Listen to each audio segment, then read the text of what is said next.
Hello everyone, আমি পৌশালী চলে এলাম আরও একটা নতুন ভিডিও নিয়ে। এই দেখো, দেখে নাও, বেশ কিছু হেটার্সদের কথা অনুযায়ী হিজাব পরে আমি এখন ভিডিও বানাতে চলে এসেছি।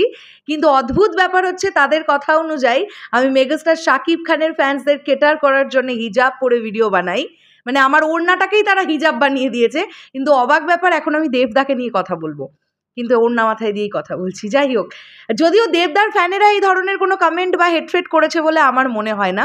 চলে আসি টেক্কা নিয়ে কথা বলতে। বন্ধুরা, দেবদার তরফ থেকে দুটো ছবি আমাদের কাছে এসেছে এবং এটা টেক্কার লুক। আমরা দেবদার এক্সক্লুসিভ টেক্কার লুক দেখতে পেয়ে গেলাম। আমরা সবাই এটা জানতে পেরেছিলাম যে টেক্কার আর একদিনের শ্যুট বাকি ছিল। মানে ওই একদিনের শ্যুটটা বাকি রেখে দেবদা কিন্তু ভোটের প্রচারণায় ইত্যাদিতে ব্যস্ত হয়ে গিয়েছিলেন। তো মোস্ট প্রবাবলি এই হচ্ছে সেই লাস্ট শ্যুটের দিনের ছবি এটা হতে পারে, যে টেক্কা কিন্তু র্যাপ হয়ে গেল। যে শার্টটা পরে আমরা দেবদাকে এখানে দেখতে পাচ্ছি, তোমরা স্ক্রিনে দেখতে পাচ্ছ, সেই শার্টটা পরে আমরা বেশ কয়েকটা সিনে দেবদাকে দেখতে পেয়েছিলাম, যেগুলো ছোট ছোট করে রিলস দিয়ে ভাইরাল হয়েছিল।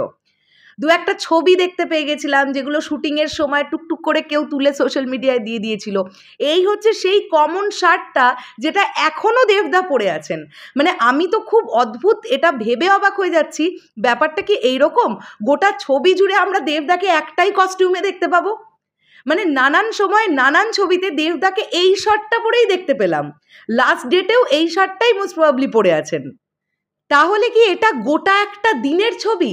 অর্থাৎ দিন থেকে একদম রাত, পুরো একটা দিনের গল্প বলবে টেক্কা আমাদের? কিচ্ছু বুঝতে পারছি না। এটা একটা থ্রিলার, আমরা সবাই জানি।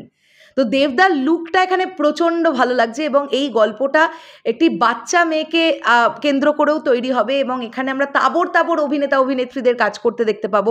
স্পেশালি রুক্মিণী মৈত্রর যে লুকটা এসছিল, প্রচণ্ড প্রমিসিং লাগছিল তাকে দেখতে।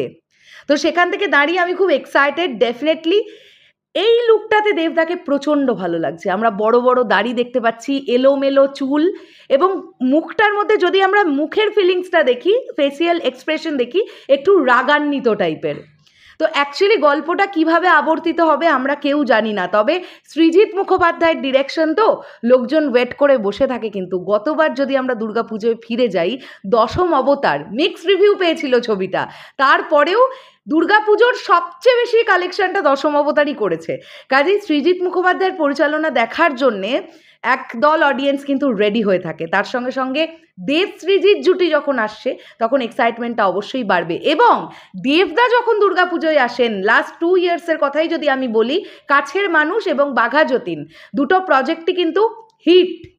তো সেখান থেকে দাঁড়িয়ে টেক্কা নিয়েও আমরা অনেক আশাবাদী এবং দেবদাকে জাস্ট সুপারব দেখতে লাগছে। আমি এই ছবিটা দেখার জন্য অত্যন্ত এক্সাইটেড। তোমাদের কেমন লাগলো দেবদার এই লুকটা? অবশ্যই কমেন্ট করে জানিও। দেখা হচ্ছে আবার খুব শিগগিরই নতুন কোনো ভিডিও নিয়ে। তাহলে এখনের জন্যে টাটা।